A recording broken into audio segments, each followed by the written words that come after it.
I'm here in San Francisco. I'm here with Julie Matthews. Julie is a certified autism specialist and nutritional consultant, and we are incredibly lucky to have Julie. We've had to fly all the way over here to come and get you. So Julie, today we're going to make gluten and casein-free bread. Yes. Which most people on a gluten and casein-free diet don't think they can even have bread. Right. So would you like to talk us through exactly how to get this kind of bread into our children? Absolutely. Well, firstly, there are so many good reports and experience with parents and families and children doing a gluten-free and dairy-free diet. The one part that I've always found to be the hardest is how do you make a good tasting bread? They tend to be a little crumbly, dry. Disgusting is what they are. Well, especially the ones polite. you pick up in the supermarkets in those plastic compressed packages. And it's just inedible. it's hard when something's been prepared ahead of time and frozen, especially when it's yeast-free, to get something that's fluffy like a child or anybody really would particularly enjoy. So today I thought we would show how to bake some bread so that when you get to that point, I really find that it's worth the hour a week that it takes to bake this loaf of bread, because it makes a big difference. And then you can augment with things that you might want to buy at the store. Okay, so what kind of ingredients have we got here before we start making it? Absolutely. So we've got some ghee, and particularly grass-fed ghee.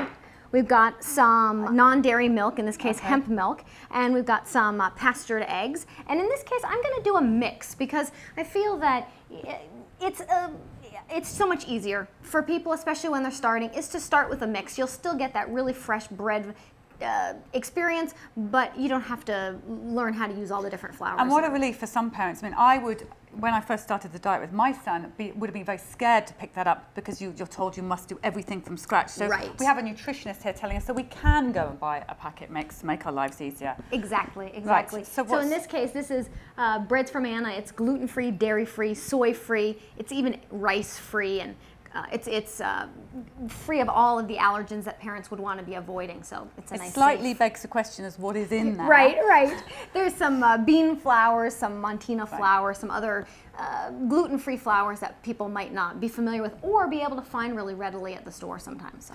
Okay, so the first thing we do is? The first thing we're going to do is put some eggs in the bowl here. So we're going to crack 3 eggs. I'm going to crack 3 eggs. That would be great. And in the meantime, I am just going to heat some ghee. And since it's solid, we need to slightly warm it and melt it beforehand. So I'm just going to warm it up in a saucepan. I'm not going to be really heating it. I don't want my eggs to cook or anything. Just turning it into liquid. Exactly. So, and can parents just pick this up in a supermarket? Often you can, depending on the market. Indian markets always have ghee. Right. So that's a place to go. Some people make it, but a lot more regular markets are starting to carry it. Okay, so we've warmed that up, and that's turned liquid. We've got 3 eggs in a bowl. Yep. So we're going to add this, but before, I'm just going to let this melt a tiny bit more. If you want to pour the milk, we're using Okay, so this some hemp clearly milk. isn't real milk. Correct. So what's hemp milk? So hemp milk, you could use rice milk, potato milk, hemp milk, almond milk, anything that's dairy-free. And hemp is from hemp seeds. Okay. So it's just a So this is fine for our children to have? Absolutely. Okay, where am I pouring? In with the eggs? That's right. Yep. Okay. So, and what about the gluten side of it, Julie? Can you explain to parents why it would be a good idea for them to try a gluten-free diet, and if you're going to start the diet, the importance of how you have to stick to the diet? Yes. So gluten and dairy are both very inflammatory to the digestive system, and a lot of individuals with autism really have a lot of inflammation and a lot of digestive problem, and that can create everything from opiates that make the brain kind of foggy to and can affect language and cognitive and attention and things like that, as well as the physical body and the symptoms. So we want to work on the gut, healing the gut. And the best way to do that is to start by removing those inflammatory foods, the gluten and the dairy. And do you recommend that parents remove them both at once or one before the other? I usually suggest removing one at a time. Makes it a little bit easier for everyone to transition and a little bit easier on the body, but I've seen people do it all different ways. I mean, when we took my son off the milk, the casein side of it, and I saw an enormous difference. In fact, we got words from just that. Wow. I mean, but people have different stories of what it was like being on the diet, but a lot of parents say it doesn't work. But I feel sometimes after questioning them that possibly, and I'm not blaming them because I've really messed up the diet so many times, but if you don't do it properly 100%, it's almost not worth doing it, isn't it? Am I right? It is true. I don't want that to discourage anyone, No. but it is important to be 100% and to have that resolve at the beginning and make sure everybody's school and caregivers and everybody is on board, because a little tiny infraction does make a really big difference. Okay, so how are we doing on this? We're doing great. So we have our ghee now, it's just melted, and we are going to add this in here, and we're just going to beat that all together. Okay. And then what we'll do is we'll take this and we'll just put the mix in. Now this is yeast free, which makes it really easy because you don't have to proof the yeast or be any sort of professional baker. We're just taking the mix itself and pouring it in. Now, why yeast free? Parents are always thinking, what's the relevance of that? Well, yeast is free is quite important, isn't it, with our children? Right. So a couple things. One is convenience and ease. It's so much easier than proofing yeast and having to rise your bread. But from a nutritional perspective, yeast can feed the candida and other sorts of pathogenic microorganisms we're trying to get rid of. So a lot of people would be on a yeast-free diet, or people that might be sensitive or sort of allergic. Okay, so this is yeast-free bread, gluten-free bread, casein-free bread. Yes. So now do we pour this in here? Absolutely. We pour that all in the there. whole thing? Pour it in there.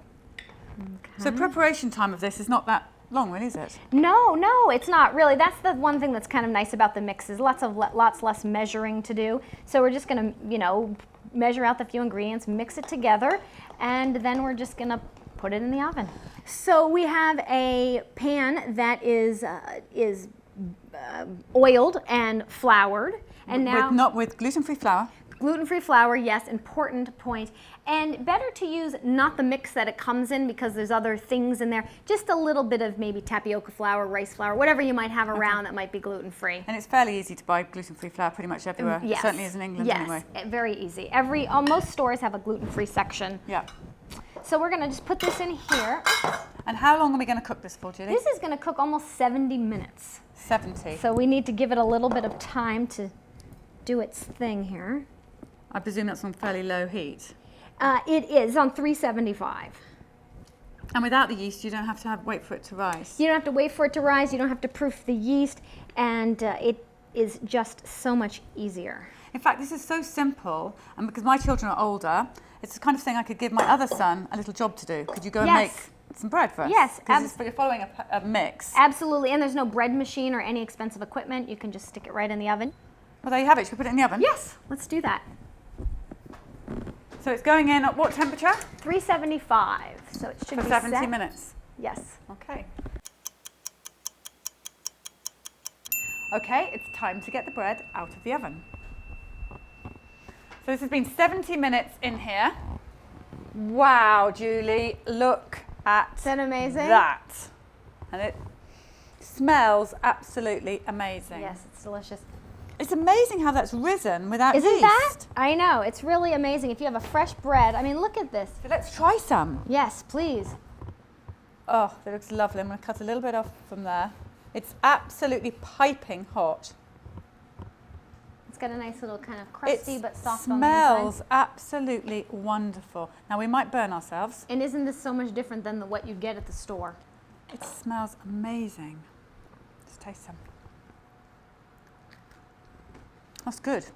You would never know that this was gluten and casein-free bread. This is absolutely delicious. Now, in England, I'm not sure that we have anything of this quality in a packet, but we'll look into that. One of the things I recommend as an autism mother is to keep something in your freezer the whole time. The amount of times when I had Billy on the special gluten and casein-free diet, and I got home with the other children, they're starving, and I mess up, I screw up the diet because I haven't got myself prepared and I haven't got the things that I need in the house. So I, as an autism mother, really recommend that in your freezer, you have this.